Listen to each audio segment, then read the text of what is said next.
Hi guys, remember मेरी power supply को क्या हुआ था? अगर आप इसके बारे में और जानना चाहते हो तो ये वाली वीडियो देख लो, आपको सब पता लग जाएगा। बट इस वाली वीडियो के बाद मैं एंड स्क्रीन पे लिंक दे दूंगा। है स्मार्ट बॉय।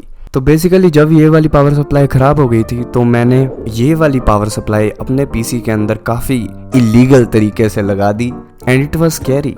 तो मैं आज आपको इस वीडियो में बताऊंगा कि क्या डिफरेंस होता है एक अच्छी वाली पावर सप्लाई में और एक सस्ती वाली पावर सप्लाई में। इस वीडियो में सिर्फ मैं आपको वही चीज़ें बताऊंगा जो मैंने खुद नोटिस की हैं, बाकी इंटरनेट से आर्टिकल्स वगैरह पढ़ के तो कोई भी बता सकता है, right? So this is gonna be my experience with both of these power supplies.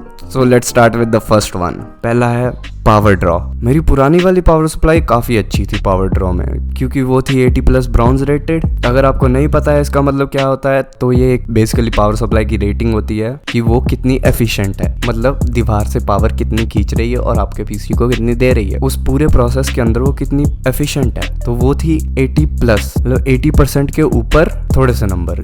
जैसे ये चार्ट बना हुआ है, इसके अंदर आप देख सकते हो जैसे जैसे आपकी ये रेटिंग बढ़ती जाती है, गोल्ड, सिल्वर, ये वो, तो थोड़ी थोड़ी परसेंटेज भी एफिशिएंसी की बढ़ती जाती है। Get it? It's simple. और ये वाली पावर सप्लाई ये रेटेड ही नहीं है, ये रेटेड ही नहीं है। तो वो जब भी मैं अपने पीसी का बटन दबाता था ना, ऐसे टिक करके, तो मेरे को अपने घर की बिजली जाती हुई दिखती थी, सारी लाइटें डिम हो जाती थी। और मैं देख रहा हूँ मैंने क्या कनेक्ट कर दिया है अपने घर के साथ। मेरे को बस 24 घंटे डर लगा रहता था कि ये मेरे पीसी के कंपोनेंट्स खराब कर देगी। और इसी बात पे हम बढ़ते हैं अगले पॉइंट पे। अगला पॉइंट है मेरी पावर स्ट्रिप चलनी बंद हो गई थी।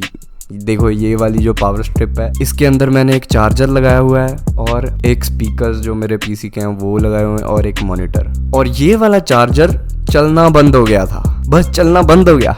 अब इसलिए एक चार्जर खराब हो गया, पर मैंने कहीं और लगा के देखा चल रहा है। तो ये इतनी ज़्यादा पावर खींच रही थी कि स्ट्रिप के अंदर चीज़ें चलनी बंद हो रही थी।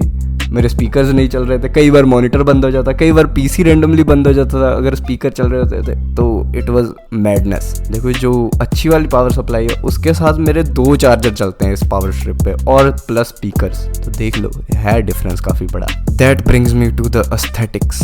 इसकी wires I don't even wanna talk about them. They're very ugly and small.